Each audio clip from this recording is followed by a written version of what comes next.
Hello, and welcome to another episode of Sam Tries Reading Smut. Today I will be reviewing Cassie Alexandra's Guarded by a Nightmare, which is part of the Monster Security Agency series. This is my second review of the Monster Security series.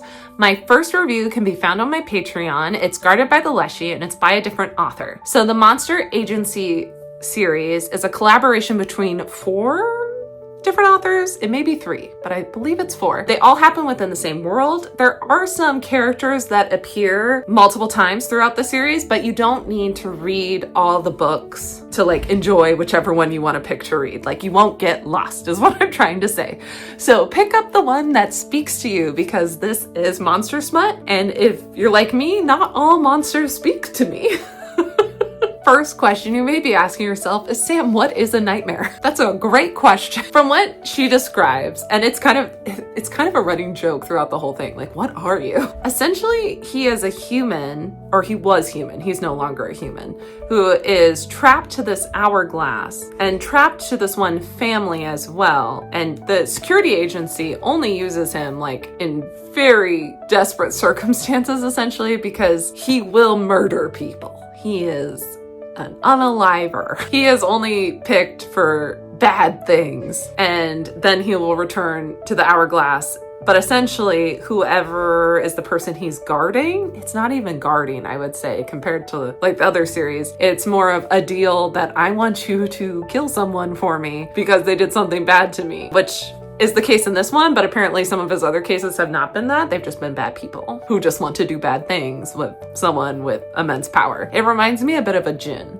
a teeny bit. But when someone makes a contract with them, essentially an hourglass tattoo appears on them. And when the hourglass that is real on the security agent's desk goes down, it also goes down on their tattoo, and then they die as well. So if you enlist his help, you're not making it out alive either. You can see here he can take a human form, but essentially he creates people's worst nightmares for them and does some very nightmarish things to people. But for the most time, because he wants to appear human, he's more like a shadow figure a little bit. He can kind of be solid and create different forms, but he's kind of wispy. This really is a good art depiction probably of what he looks like. It's a very out there concept for sure. His name is Silas, just so you know. He doesn't really remember his human life either, or they do explain why he's in the hourglass at one point, but it is a little vague. But they super duper explain why the hourglass is hooked to this family that runs the security agency. And that is very fascinating, so I'm not going to get into it. You're just going to have to read the book if you want to know about that. This is actually the 5th book I've read by Cassie Alexander. I really enjoy her writing. She is a really good writer. Definitely worth checking out. She creates really interesting plot lines, as well as being very good at the spice. But I'm digressing. So the book jumps between Silas's perspective and the girl he's guarding, Mina. Mina is a college student, and she's essentially sought out the agency, sought out him specifically because she was doing some research and learned about him and was like, I need this dude to help me, because she's trying to avenge her best friend who is in a coma because of some frat boys. And let me just preface something. I am not a horror girly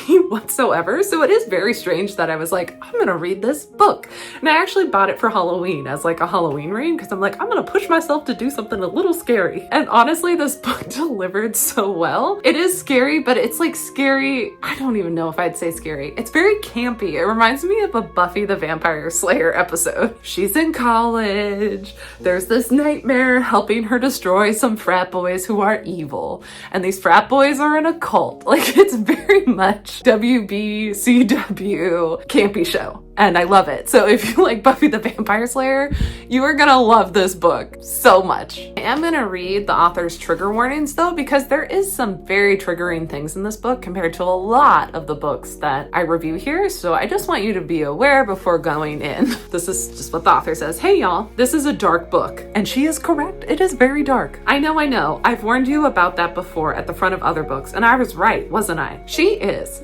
right with, she never lies in her preface. this morning. Note this about Cassie. But this one deals with really heavy themes, including SA, off-screen, but the influence of it is all over the plot. This is very true. If you're gonna read this book, be careful, take care of yourself. Ruthless revenge and death. Mina's been through the ringer and she didn't come out all the way normal on the other side, and Silas doesn't particularly value humanity. Never has, never will. But they'll find love with each other in one of those messed up, you can't take your eyes off of it ways.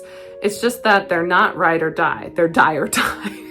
Die and die, sorry. I promise you'll get your HEA. Just please grant Mina some grace for everything she's been through, and know upfront that Silas doesn't care what the beep you think about him anyways. I think that's the best way to describe things you need to look out for in this book. Also, one thing that really isn't mentioned in here too is there is a thing that happens with the IUD not working that is a little like, ooh, that's a warning as well. That is not mentioned. During the spicy scenes, he is not always in human form. So you're gonna get some weird spice with this, okay? Be prepared. I'm not going to go too much into the plot anymore because I don't want to give anything away if you do want to read it. It is a bit of a thriller in the fact you're like, whoa, what's going to happen next? Like a Buffy episode where you're like, oh my goodness, where are we going with this? And I don't want to give any of that away, so I think I'm going to stop talking about the plot and give you the spicy rating. Now, as I just prefaced, the spice is a little weird. It is a monster romance, and he is a nightmare that can change forms in many ways and have multiples of things. I would give the spice a 3 out of 5. 3 out of 5 spicy. It is very spicy, but it is very weird. If that's your thing, you'll probably give it a higher spice rating. If it is not your thing, it's good, but it's weird. Just prepare thyself. There is 1, 2, 3, 4, 5, 6 spicy scenes in this whole book. Cassie does write very good spice. It does tend to be a little darker spice, if you get my drift. Overall, I give this book though a 10 out of 10. It was a fantastic read. I was really surprised how much I liked it. Cassie is a great author. It just really hooked me, and it's sometimes nice to see somebody win when such horrible things have been done to them, and see men get what they deserve. So if you need that in your life, this is the book for you. And I'm sorry someone hurt you. If you've read any of the Monster Security Agency series, let me know in the comments. Let me know which books you read, and let me know any recommendations of which ones I should read from the series, because this is my 3rd book I've read in the series, and I've liked 2 out of the 3 that I've read. But both of them were by Cassie. Maybe I'm a little biased towards which author is writing. I need to try one of the other 2. And if you like reading and monsters, you may enjoy my poetry book, Tales of Water. Tales of Water has 26 poems illustrated by my friend Rachel Zigman. It was inspired by Mermaid. We have an operatic mermaid duo, Bubbles and Buoy, together. Go check us out on Instagram at Bubbles and Buoy, and you can see behind the scenes of how we made this book. But there are 26 different mer creature poems in here of mer creatures from around the world. Yes, I did get this question at a market recently. All the mer creatures in this book are real. I didn't make them up. I just wrote poems inspired by them. Check this book out. I'll have the link below if you would like to purchase it. Thanks so much for stopping by, and until next time, happy reading.